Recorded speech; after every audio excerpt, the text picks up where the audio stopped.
Good morning students. हम पोषक तत्व, संतुलित आहार और स्वास्थ्य और स्वच्छता, इन सब चीज़ों के बारे में हमने पिछली क्लास में पढ़ा है। अब हम किसी से बात करें।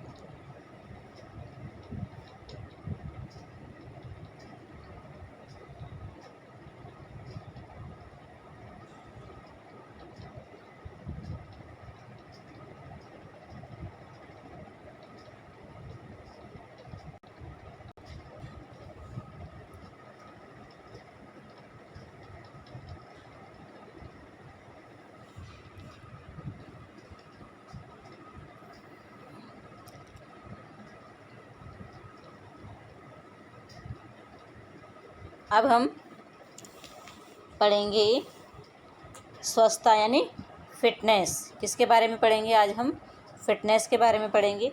तो फिटनेस क्या होती है, ठीक है। तो इसको हम एक पिक्चर शेयर करूँगी, उसके माध्यम से हम पढ़ेंगे। कुछ बच्चों के पास बुक है, कुछ के पास नहीं है।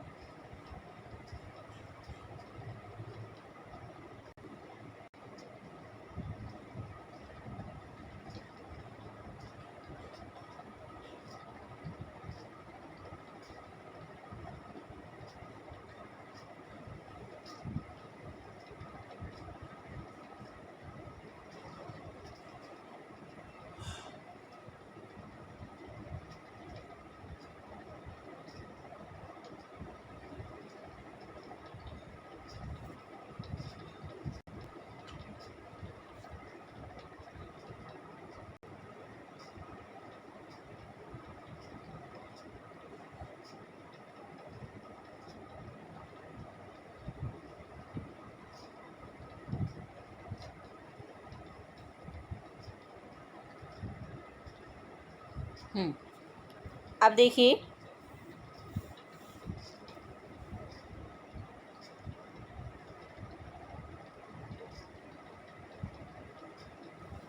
इसमें स्वस्थता क्या होती है, हमारी फिटनेस क्या होती है, आइए हम इसके बारे में जानते हैं। पुष्टि का तात्पर्य मनुष्य के उन गुणों से है जो उसे कठिन कार्यों को पूरा करने में समर्थ बनाते हैं, ठीक है। पुष्टि का तात्पर्य मनुष्य के उन गुणों से है जो उसे कठिन कार्यों को पूरा करने में समर्थ बनाते हैं। जैसे कहा जाता है कि पुष्टि क्या हो, इस चीज़ की पुष्टि की गई, यानी इसको एक तर्क संगत रूप में हमने जाना या हमने तर्क दिया कि यह चीज़ बिल्कुल सत्य है। तो मनुष्य के उन गुणों से, पुष्टि का मतलब है कि मनुष्य के उन गुणों से है जो उसे कठिन कार्यों को पूरा करने में समर्थ बनाते हैं, यानी कठिन से कठिन कार्य को भी वह बड़ी आसानी से कर दे या फिर उस चुनौती को स्वीकार कर ले, और चुनौतियों को स्वीकार करने के बाद कहा जाए कि यह बिल्कुल बिल्कुल सही है या इसने सिद्ध कर दिया है कि यह कार्य ऐसे होता है, यानी कि इसको हम कहेंगे पुष्टि। यानी कठिन कार्यों को भी पूरा करने का सामर्थ्य जब हम में होगा तो वो पुष्टि कहलाता है। सरल शब्दों में कहें तो मनुष्य की बेहतर कार्य क्षमता को ही पुष्टि कहते हैं। अब जो हम बेहतर कार्य क्षमता हमारी होती है, कैपेसिटी हमारी होती है, कार्य करने की अच्छी कैपेसिटी होती है, उसी को हम क्या कहेंगे? पुष्टि कहेंगे। सामान्य व्यक्ति की शारीरिक पुष्टि का अर्थ उसके दैनिक कार्य करने की क्षमता से, जिसे वह थकावट अनुभव किए बिना करता है। डेली के कार्य जो भी होते हैं मनुष्य उनको बिना थकावट के करता है। तो वो कार्य क्या होते हैं?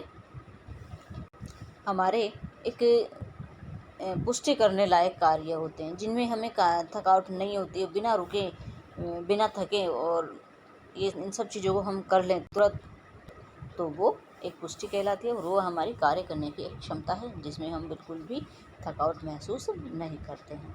इसके साथ साथ कार्य समाप्त करने के पश्चात भी उसमें अतिरिक्त कार्य करने की शक्ति होनी चाहिए, यानी इतना करने के बावजूद भी उसमें अतिरिक्त, यानी उसने दैनिक जीवन में जो भी कार्य सुबह से शाम तक हो रहे हैं, शेड्यूल जो उसने बना रखा वो उसने कर लिए हैं, बड़ी बखूबी से उसने कार्य कर लिए, लेकिन उसके बाद भी मान लो कोई अतिरिक्त कार्य उन्हें बता दिया जाए और तभी भी वो उस चीज़ के लिए एग्री हों, तैयार रहें, तत्पर रहें, तो यानी कि कार्य ये हमारी एक फिटनेस होगी।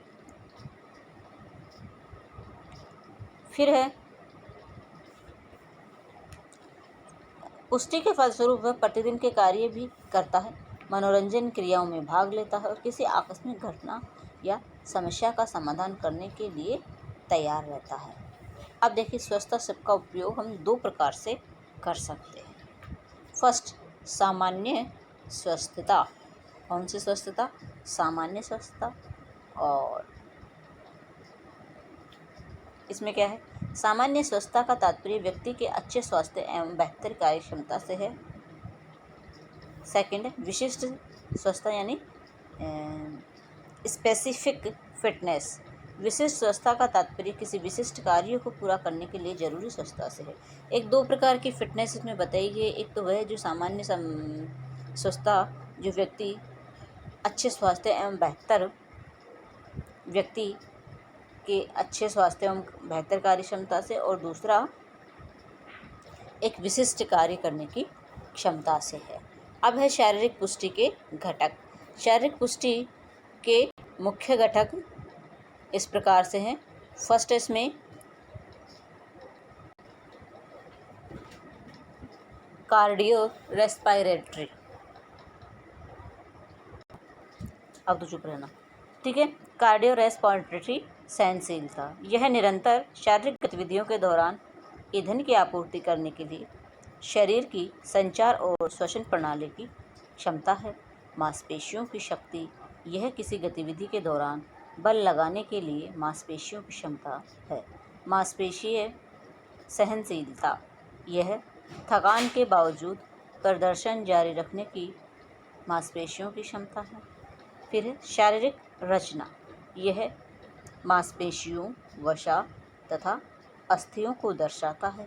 यह स्वास्थ्य और वजन के प्रबंधन के लिए महत्वपूर्ण है। फिर है इसमें पांचवा पॉइंट है गति। कम से कम समय में अधिक दूरी को तय करने की क्षमता की गति को कहते हैं। फिर है शक्ति, किसी प्रतिरोध का सामना करने की मांसपेशियों की योग्यता को शक्ति कहते हैं।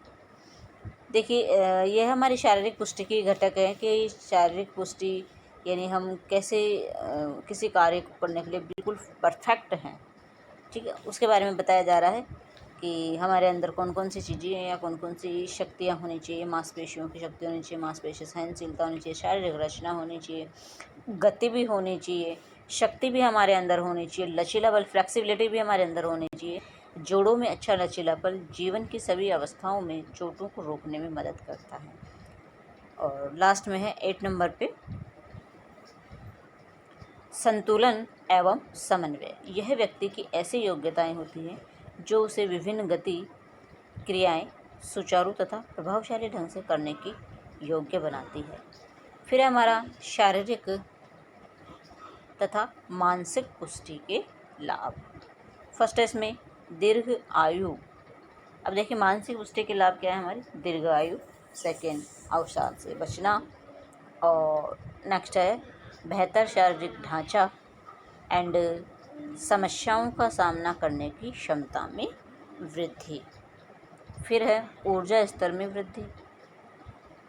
और अब है हमारा शारीरिक शक्ति में वृद्धि, आत्मविश्वास में वृद्धि, यानी विभिन्न प्रकार की बीमारियों से बचाव आदि सब चीज़ें किस चीज़ की पुष्टि है? ये हमारे शारीरिक तथा मानसिक पुष्टि के लाभ हैं। मानसिक और शारीरिक पुष्टि के लाभ से मतलब है कि हम दीर्घायु प्राप्त करें, अवसाद से हम बच जाएं, बेहतर शारीरिक ढांचा हमारा हो और समस्याओं का सामना करने की भी हमें क्षमता हो, अर्थात ऊर्जा स्तर में भी हमारी वृद्धि होती है। तो ये सारी चीज़ें हमारी आत्मविश्वास में वृद्धि, कॉन्फिडेंस लेवल हमारा अच्छा हो और विभिन्न प्रकार की बीमारियों से बचाव हो। तो ऐसे कई चीज़ें हैं जो हमारे अंदर होती है। कब होती है? जब हम शारीरिक तथा मानसिक पुष्टि हमारी हो जाए, हम किसी चीज़ को करने के कैपेबल हो जाए। तो आज हम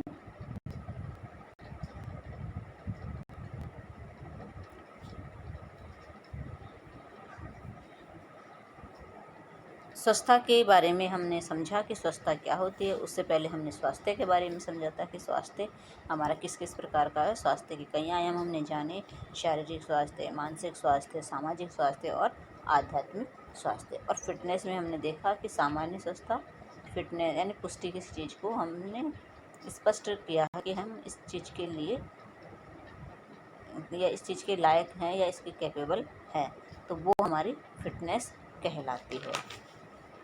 अब हम नेक्स्ट वीडियो में जानेंगे संतुलित आहार की योजना बनाने में आधारभूत खाद्य वर्गों का